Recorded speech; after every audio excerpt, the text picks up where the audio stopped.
आता खुदचा आमदार माझा भाऊ आहे, खुदसा त्याची बस्ती येते आहे. काय कराल तर हा रिपोर्ट नेऊन राहिलाय काही बी. नेऊ दे ना, रिपोर्ट नेलं तर अच्छा होते ना. काही हे थोडी आहे आपल्याला. आता घरच्यात आमच्या आता आपल्या गावाला नाही बनवलं, कोणाला बनवून सांगा आता, सांगा आता तुम्ही आता.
हा क्षेत्रांची काही ध्यानच नाही देऊन राहिले. आता येते थोडी दिला ना, तेथून अटक मांडून दिला.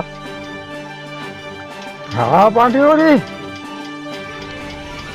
हा थोडी आमच्या एरिया आहे, आपला पिपरिया ग्रामपंचायतचा. हा थोडी तिकडे म्हणतो पांढरी एरिया लागला आहे. बद्दल तर हे काफी साल झालं, 15 या 20 साल झाले रोड नाही बनलेला आहे. आता रोड खराब झालेला आहे, हा सगळ्यालाच माहीत आहे. न येण्या जाण्याला भारी परेशानी उचलणं पडते. पुष्कळ तकलीफ होते जाण्या येण्यास. पावसात साले कसा बाजाराला जायला लागते, ते तकलीफ आहे. लका जन्म नावचं आहे की आता तेवढा समस्या तर दिसून राहिला ना. याच्या भाऊ होणार बी आहे, मी भरून सण्या ठेवतो म्हणलं. माझी वस्ती आहे, माझं हे आहे. हां का बनवून सण्या ठेवलं, काय बनवू. शेषराम कोरोटे आमच्या आमदार. कोरोना लागला म्हणे, काम करी म्हणे. कोरोना लागला तर हा असं आहे का. आता तर त्याला दिसून राहिला तर आता तरी ध्यान देवाचा होता का नाही. हां असा म्हणते ना. खराब आहे, पूर्ण खराब. साले कसा एरिया इतना लागू आहे, आमगाव भी लागू आहे, इकडे MP भी लागू आहे, पूर्ण खराब आहे. नमस्कार दर्शकों, आप देखना शुरू कर चुके हैं बापू वार्ता न्यूज नेटवर्क। अक्सर हम ग्राउंड रिपोर्ट दिखाते रहते हैं, रोड रास्ते से लेकर गांव के ग्रामीण क्षेत्र की समस्या से अवगत कराते रहते हैं। हाल ही में अभी कुछ दिन पहले सालेकस्सा तहसील में एक पत्रकार परिषद ली जाती है और पत्रकार परिषद के माध्यम से यहाँ के जनप्रतिनिधियों के ऊपर, विधानसभा क्षेत्र के विधायक के ऊपर काफ़ी सवाल उठाए जाते हैं। सवाल उठाने का आखिर क्या मकसद है और क्यों मजबूरी आती है सवाल उठाने की? आए दिन ग्रामीण क्षेत्र की जो जनता है वह जनप्रतिनिधियों के टिकरे फोड़ते रहती है। हाल ही में हमारे साथ अभी जो जुड़े हैं, जो शख्स है हमारे साथ मौजूद, यह गुनाराम जी मेयर हमारे साथ जुड़े हैं, जो कि पिपरिया ग्राम पंचायत के उप सरपंच है और यह सालेकस्सा तहसील की सबसे बड़ी ग्राम पंचायत जानी जाती है। तो मेयर जी, आपका सबसे पहले हम चैनल में धन्यवाद कहना चाहते हैं। धन्यवाद। हाँ मेयर जी, ये बताइए, अभी हाल ही में आपने कुछ दिन पहले कांग्रेस कमेटी के तालुका अध्यक्ष को राजीनामा दिया। आप एक कांग्रेस के जिम्मेदार पद पे थे, क्या ऐसी मजबूरी थी जो आपको राजीनामा देना पड़ा?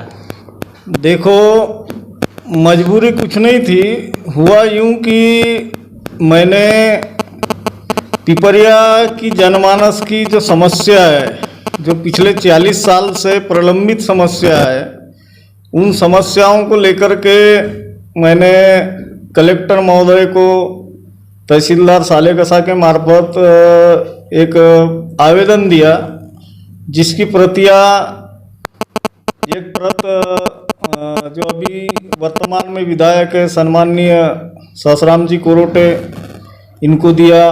दूसरी प्रत पूर्व विधायक संजय पुराम जी को दिया। तीसरी प्रत जिला परिषद सदस्य सौ गीता लिल्लारे को दिया। चौथी प्रत पंचायत समिति सदस्य जितेंद्र बल्लारे को दिया और पांचवी प्रत सरपंच अनिल सोयाम को दिया।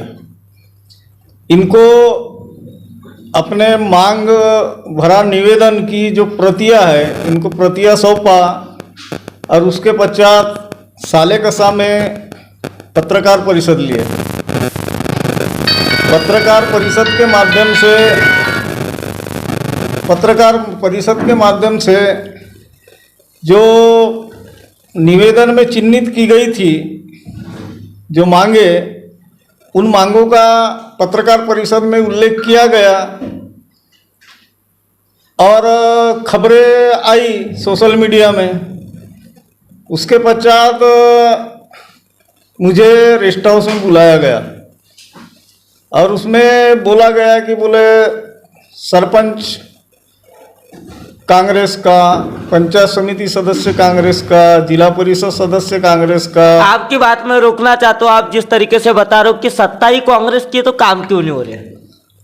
काम नहीं हो रहे हैं और इसलिए मैं भी यहाँ का जनप्रतिनिधि हूँ और मेरे ही वार्ड में सबसे अधिक जो समस्या है मेरे खुद के वार्ड में है। जैसा आप गल्ला टोला पांडरी जो रोड है, इसकी हालत पूरी तरह बेकार हो गई है और ये मेरे वार्ड में आता है। पिपरिया गोवारी टोला का रास्ता है, मेरे ही वार्ड में है और यहाँ से चलना मुश्किल है। जैसा चिस्तोला से गुलाब टोला वाला कैनल रास्ता है, ये भी मेरे ही वार्ड में आता है, यहाँ से चलना मुश्किल है। यानी जो मुख्य जो समस्या है ये मेरे ही वार्ड में है और पिछले कई दिनों से प्राथमिक स्वास्थ्य केंद्र पिपरिया में होना चाहिए, इसकी लड़ाई मैं स्वयं लड़ रहा हूँ। पिछले 25 सालों से प्राथमिक स्वास्थ्य केंद्र के लिए मैं लड़ रहा हूँ और ये सारी समस्याओं का समाधान हो जाएगा। मुझे ऐसा महसूस हो रहा था कि पिछले बार जैसे हमारे सम्माननीय विधायक महोदय यहाँ के स्थानिक, इनका पैतृक गांव होने के कारण लोगों को बहुत अपेक्षा थी कि हमारे भाऊ विधायक बने तो यहाँ की कुछ ना कुछ समस्याएं सुलझाई जा सकेगी। लेकिन मुझे ऐसा महसूस नहीं हुआ कि समस्या सुलझाई जा रही है, ऐसा मुझे नहीं दिखा। इसलिए किसी के भरोसे न रहते हुए मुझे स्वयं इस कमान को अपने हाथ में लेकर के ये भूख हड़ताल करने का जो पैतरा है ये अपनाना पड़ा। तो इस पैतरे से इनको ऐसा लगा कि कहीं ना कहीं पार्टी की बदनामी हो रही है, कांग्रेस पक्ष की बदनामी हो रही है। तो मेरे ऊपर में दबाव दिया गया कि पार्टी का है और उसी पार्टी को बदनाम कर रहा है। इसलिए मैं बोला एक तो मेरे को पार्टी से निष्कासित कर दो, तो उन्होंने पार्टी से निष्कासित नहीं किए, तो मैंने स्वयं होकर के अपना राजीनामा दे दिया। और आज का 14 अक्टूबर आखिरी दिन है उसमें राजीनामे में मैंने लिखा हूँ कि 14 अक्टूबर तक के मुझे मेरे राजीनामा का जवाब नहीं मिला तो 15 अक्टूबर को मैं समझ जाऊंगा कि मेरा राजीनामा मंजूर हो गया, और 15 अक्टूबर के बाद में मैं एक जाहिर सभा, एक संकल्प सभा के नाम से जाहिर एक सभा लूँगा बिरसा मुंडा चौक गुलाब टोला में सभा का आयोजन करूँगा। और सभा में जो मेरी जनता है, जो मेरे से अपेक्षा करे हुए बैठी है कि ये कहीं ना कहीं चुनाव जीता है और इसके कहने पर हमने वोट दिए तो ये हमारी समस्या सुलझाएगा, तो मैं जनता से पूछूंगा कि मैं ये जो कर रहा हूँ ये आपके मर्जी से कर रहा हूँ, और इसमें अगर कुछ गलत है तो बोलो, मुझे भूख हड़ताल करना चाहिए क्या नहीं करना चाहिए, ये मैं जनता से पूछूंगा। अगर जनता बोलती है कि भूख हड़ताल करो, इन जब समस्याओं को सुलझाने के लिए भूख हड़ताल के अलावा कोई दूसरा चारा नहीं है, क्योंकि यहाँ की परिस्थिति मैं देख रहा हूँ, जब से होश संभाला हूँ मैं तब से देख रहा हूँ। 5 साल कांग्रेस के ऊपर भरोसा करती है जनता, 5 साल के बाद में बीजेपी के ऊपर करती है जनता, 5 साल इनके 5 साल उनके, समस्या जैसी की वैसी रहती है, तीसरा कोई ऑप्शन है ही नहीं है। और कोई अपने आंग पर किसी जवाबदारी को लेने को कोई तैयार नहीं है, कोई अपनी समस्या समझ करके समस्या को प्राथमिकता देकर के सुलझाने को कोई तैयार नहीं है। मैं आपकी बात को रोकना चाहता हूँ। आपने जिस तरीके से बताया कि यहाँ के जो संबंध विधायक महोदय है उन्हीं का ये स्थानिक गांव है और स्थानिक क्षेत्र है, जब स्थानिक क्षेत्र रहने के बावजूद स्थानिक क्षेत्र में ही विकास नहीं हो रहा है तो आपको लगता है क्या कि विधानसभा क्षेत्र के विधायक है वह विधानसभा का विकास कर पाएंगे? अब देखो, कर पाएंगे या नहीं भविष्य की बात हो गई, तो उनके पास में 1 साल की कालावधि बची है। 1 साल की कालावधि में वो जितना कुछ करना है कर सकते हैं, उनके पास में मौका है, लेकिन आगे कर पाएंगे नहीं पर कर पाएंगे इसके बारे में मैं कुछ नहीं बोल सकता। लेकिन मैं जो पिपरिया की जो प्राथमिक जो समस्या है वो समस्या सुलझाने और सुलझवाने का उनके माध्यम से बहुत प्रयत्न किया, लेकिन मेरे को ऐसा लगा नहीं कि ये समस्या सुलझ पाएगी, और इसलिए मुझे भूख हड़ताल का जो आंदोलन करने का ये पैतरा है ये अपनाना पड़ा। एक तरफ जनता चुन के देती है जनप्रतिनिधियों को, जनप्रतिनिधियों के ऊपर विश्वास करके उन्हें चुन के दिया जाता है कहीं ना कहीं विकासात्मक काम करेंगे, लेकिन हाल ही में देखा जाए तो आपके गांव के आने जाने वाले जो मुख्य रास्ते हैं वही रास्ते की ऐसी अवस्था है कि एक साधारण अगर आजारी पेशेंट है या बीमार पेशेंट है अगर उसे ले जाए तो रास्ते में ही जाते जाते डेथ हो जाएंगे, ऐसी हालत दिखती है। अरे तो इसी के लिए तो वो भूख हड़ताल बैठ करके इन समस्याओं को प्रशासन तक पहुंचाने का प्रयत्न मैं करने जा रहा हूँ, यही तो मुख्य पॉइंट है। क्योंकि ऐसा तो बता के थक गया आदमी, निवेदन कई बार दे दिए, ये हो गया वो हो गया। आज 14 सितंबर को निवेदन दिया हूँ कलेक्टर महोदय को, तो कल उसका जवाब आया है सिर्फ। क्या लगता है आपको कितने दिन के भीतर आपकी मांग पूरी कर देंगे, ऐसा कुछ आपको बताया होंगे ना? जहाँ तक इन्होंने मांग पूरी करेंगे ऐसा बताया नहीं है, इन्होंने सिर्फ जैसा तहसीलदार को दिया मैंने, तो तहसीलदार ने रेफर किया कलेक्टर को, कलेक्टर ने रेफर किया आगे। अब आगे वो मांग पूरी करेंगे नहीं करेंगे तो वो तो भूख हड़ताल बैठने पर में समझ में आएगा, अभी तो कुछ समझ में आएगा नहीं, क्योंकि ये बात को सब हल्के में लेकर के सब हल्के में ले रहे हैं ये सब बातों को कि ये कर पाएगा नहीं पर कर पाएगा। लेकिन मुझे मालूम है जनता मौका सिर्फ एक बार देती है, और मुझे जनता ने यहाँ मौका दिया है। इस वार्ड से मैं 80-20 के रेशो में चुनाव जीता हूँ, प्रचंड बहुमतों से मैं पैनल सहित चुनाव जीता हूँ यहाँ से, इस वार्ड से, और सबसे बड़ा मेरा वार्ड पड़ता है ये। और उप सरपंच जब बनने का मौका आया तो मेरा विरोधी पक्षों ने भी विरोध नहीं किया, और सर्वसम्मति से मैं उप सरपंच निर्वाचित हुआ हूँ, सर्वसम्मति से। एक तरफ देखा जाए तो गांव में प्राथमिक आरोग्य केंद्र नहीं, दूसरी ओर देखा जाए तो भूख हड़ताल करने की नौबत आ रही है। आखिर आपके ही पक्ष के विधायक, आपके ही पक्ष की पूरी सत्ता, लेकिन सत्ता चाहे तो हर चीज जो चीज़ें हैं, जिस तरीके से मुश्किलें हैं, हालात है गांव में आने जाने की समस्या से लेकर आरोग्य केंद्र तक, वो तो बैठकर निवारण कर सकते हैं। इसके लिए कुछ ना कुछ तो प्रोविजन ले सकते थे ना। प्रोविजन लेने का है, सत्ता नहीं है कहते हैं, सत्ता नहीं है। सत्ता में। आप जिस तरीके से बता रहे हो, आज से विगत कुछ वर्ष पहले तो सत्ता कांग्रेस की थी ना। सत्ता कांग्रेस की थी 2 साल पहले, अब तब किए होंगे उन्होंने प्रयत्न। अभी तो सीधा ही जवाब आता है कि भैया सत्ता में नहीं है, जो सत्ता में नहीं रहता उसकी कोई सुनते नहीं।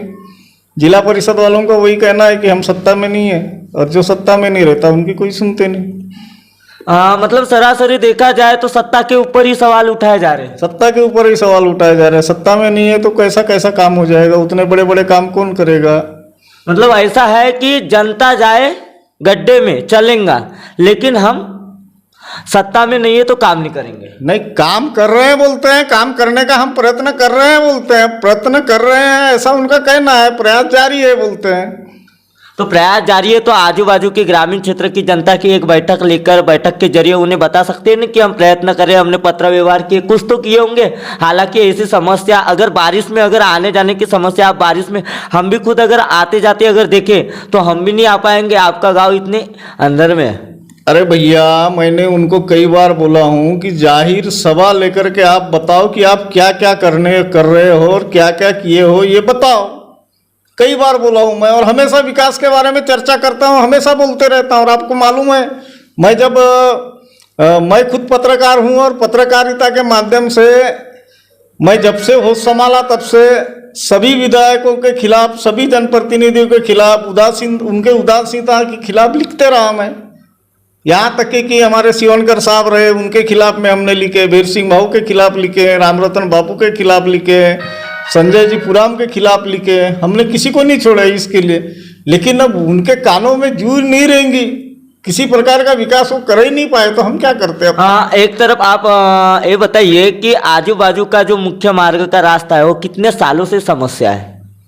ये जब से हमने होश संभाले तब से समस्या है। अभी देख रहे हो ना, वो अभी आए हो रोड को, पांडरी गल्ला टोला रोड से आप आए हो, वो रोड को तो देखे होंगे क्या हालत है। तो क्या लगता है आपको, यदि आपका पक्ष अगर राजीनामा स्वीकार नहीं करता तो आने वाले दिनों में आपकी क्या भूमिका रहेंगी?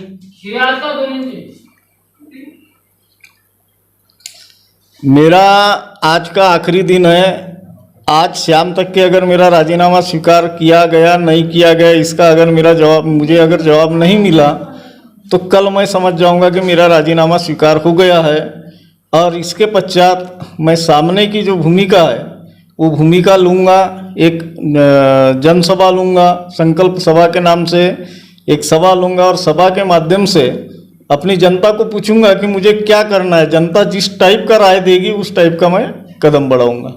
दर्शकों, जिस प्रकार हमारे साथ अभी मौजूद थे उप सरपंच गुनाराम जी मेहर, यह पिपरिया के उप सरपंच है, इन्होंने बताया कि यहाँ के स्थानिक विधायक के क्षेत्र की स्थिति ऐसी है तो अपने विधानसभा क्षेत्र में क्या विकास कर पाएंगे, सबसे बड़ा सवाल लगा हुआ है। और आने वाले इलेक्शन को लेकर भी हलचलें होती है, लेकिन जब से यहाँ की जनता ने विधायक को चुनकर दिए एक विश्वास के साथ में, लेकिन गाँव में ही विकास नहीं कर पाए तो क्षेत्र में क्या विकास कर पाएंगे, ये सबसे बड़ा सवाल है। दूसरी ओर देखा जाए तो यह एक कांग्रेस पक्ष से एक जिम्मेदार पद पे थे, इन्होंने तालुका अध्यक्ष को कांग्रेस कमेटी के उनको राजीनामा दिया। राजीनामा देने की वजह इन्होंने बताई कि हमारे गांव के जो है मुख्य रास्ते हैं वह मुख्य रास्तों का ही विकास नहीं हुआ है, गांव में प्राथमिक आरोग्य उपचार केंद्र चाहिए वह भी नहीं मिला। इसको लेकर कहीं ना कहीं जनता सवाल करती होंगी, तभी ऐसा कदम उठाने की नौबत आई। और जनता चाहेगी तो ये सब कुछ कर सकती है, एक विधायक के खिलाफ, एक जनप्रतिनिधि के खिलाफ। और सारी सत्ता रहने के बावजूद भी आज भी विकास के काम नहीं है, और काफी सारे सत्ता के ऊपर सवाल उठाए जा रहे हैं। जिस तरीके से इन्होंने बताया कि आज से 2 साल पहले कांग्रेस की सत्ता थी और अभी भाजपा राष्ट्रवादी की सत्ता है, हालांकि देखा जाए तो, लेकिन फिर भी विकास नहीं। और आजी माजी आमदार खासदार के ऊपर भी सवाल उठाया है इन्होंने। तो दर्शकों, अब राजीनामा स्वीकार होता है या नहीं होता, आने वाले दिनों में इनकी भूमिका जो है भूख हड़ताल करने की वह पारी आती है या नहीं आती। दर्शकों, अब इस बारे में संबंधित यहाँ के जो जनप्रतिनिधि है और जिनके ऊपर इन्होंने विश्वास किए हैं एक पहल के जरिए, यदि अगर इनकी मांग पूरी नहीं करते तो आने वाले दिनों में भूख हड़ताल करने की भी नौबत आ सकती है। तो ऐसी ही खबर देखने के लिए बापू वार्ता न्यूज़ नेटवर्क को सब्सक्राइब कीजिए, बेल आइकन पर प्रेस कीजिए। गोंदिया से देवेंद्र दमाए।